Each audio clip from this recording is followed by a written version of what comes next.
Louisiana Beer Reviews, Einstock Wee Heavy. Alabama edition. This is what I'm talking about. Now wait a minute. You mean the video's Alabama edition, not the... Not the beer. The video, it's Louisiana Beer Reviews coming to you from Alabama. Right. Einstock. We've had them before. I really like their beer. I always forget about them. I had their white ale from Iceland. Yeah. Oh, okay. I think we might have had it at a at a restaurant one time when we were driving to at that Iceland, that restaurant. Yeah. I always forget about this beer until I see them. Like, oh, I do like their beer. I did buy one of theirs around Louisiana once, and I think it was the white ale. But they don't really. We don't get their stuff too much. Scottish ale brewed with Angelica root and smoked Icelandic barley. And see, we've got a little description here on the back. Viking history in Scotland goes back more than 1,000 years. It was probably violent. Even our brewmaster studied in Edinburgh, where he carefully surveyed the local craft. Now we return with an Icelandic Wee Heavy, brewed with locally farmed smoked barley and spiced with native Icelandic Angelica, a fabled herb ancient Vikings used as currency. I didn't know that. Surrender your taste buds. They have no choice but to be conquered. All right. That's kind of droll. But it's funny, you know. Yeah. All right. But I like these Scotch type ales, Wee Heavy. You know, they're a little strong, a little heavy. What's our percentage? Wee bit heavy. 8%. Yeah. Thought it was higher. Well, let's see if I can do this without spilling. Don't pour it too high either. That's not as big of a can. Here.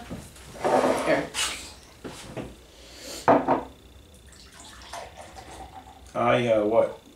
I forgot what I was going to say, so I just didn't finish my statement. Oh, I don't think I know what Angelica root tastes like. I'm not sure that I do. I know I don't. I think I have it in the spice. I think we threw that out of Oh, we did? Yeah. Didn't know what it was. So it's not like a beige head. It's like a cream eggshell. Or khaki almost. It's not. Yeah. No, not cream. that dark. Yeah, cream. It's not quite khaki. Yeah. Cream. Cloudy. No, the appearance is like cloudy copper, huh? And I can see chunks of stuff. Yeah, I was about to say I can see the sediment. You got the most chunks because you got the bottom of the can, and I shook it before I dumped it. Okay. Well. Yeah, you got the most sediment. I did the swish and pour. Well. Almost smells musty. Not in like a bad way exactly, but that's... Yeah. If y'all like the smell of old furniture, this might be a beer for you. Yeah, like... It's probably from that smoky malt. You're walking into an old Scottish inn, you know, they haven't redecorated since 1945. All right. That's the smell. Just some mild malts, really. Yeah. Not a lot to Maybe say. a touch of fruitiness. Yeah, like a apricot or something. Just a touch. I was going to say apricot. Are you going to say that too? Yeah. Huh? So I'm not out. I am on the left side of the table. I'm not out in left field. Right. People say. I see what you mean. Okay.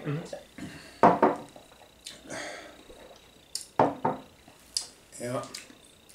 Oh, I like that. Now, see these Wee Heavies have like a caramel taste almost. It's creamy. Nice creamy mouthfeel. Got a little bitterness. Very little.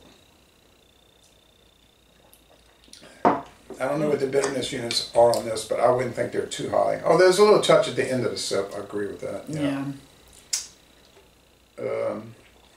I wish they would put the bitterness units on the can. Yeah. Definitely like that strong roasty taste. Got a good date on it. Now this is not a full-size can by United States standards. Oh, really? Most of our cans are 12 ounces. This is 11.2 ounces. Oh, weird. I wonder why. Because in Europe, that's their standard can size, 11.2 ounces, not... Of course, it would be smaller. Yeah, but to be fair, you know how we get the pint cans? Their pint cans are 16.9.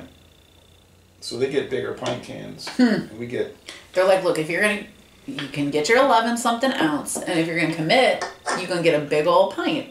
16.9 instead of our 16, so works both ways. It definitely has like a pretty potent aftertaste, like the bitter kind of flavor is really lingering in my mouth. Like this would be good with like a hearty, like a Scots pie, perhaps.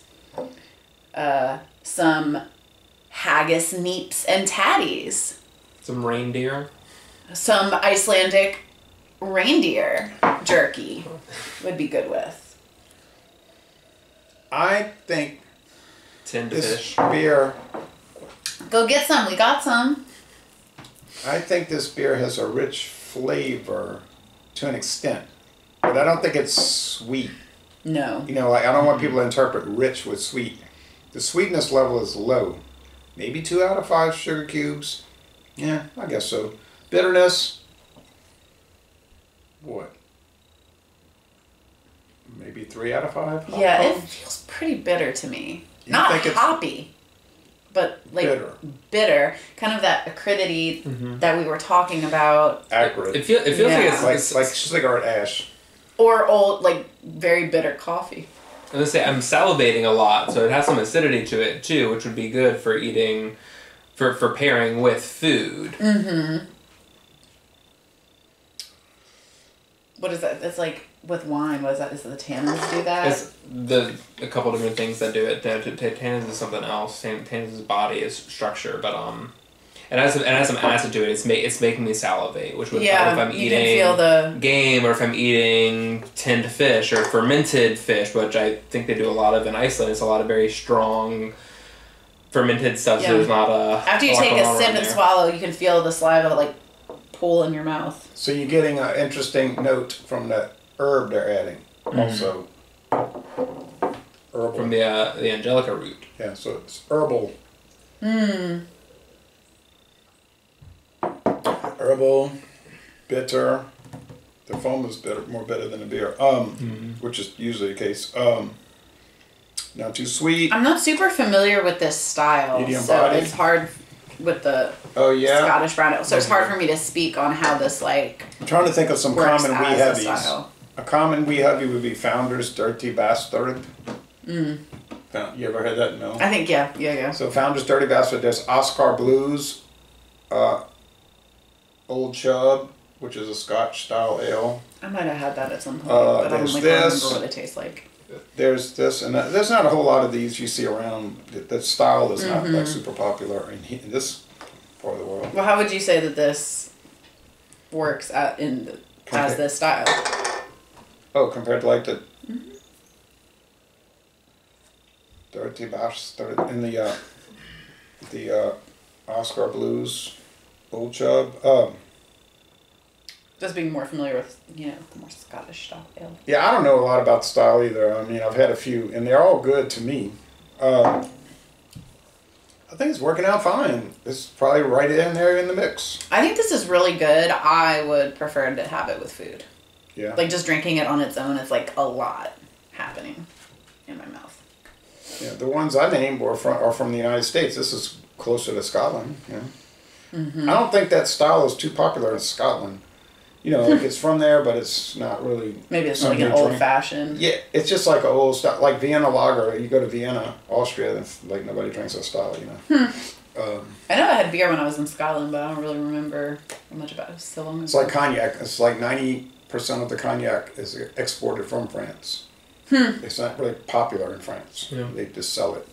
Okay, but I'm enjoying this. I don't know what your score is. I'm formulating a score. I'm formulating a score.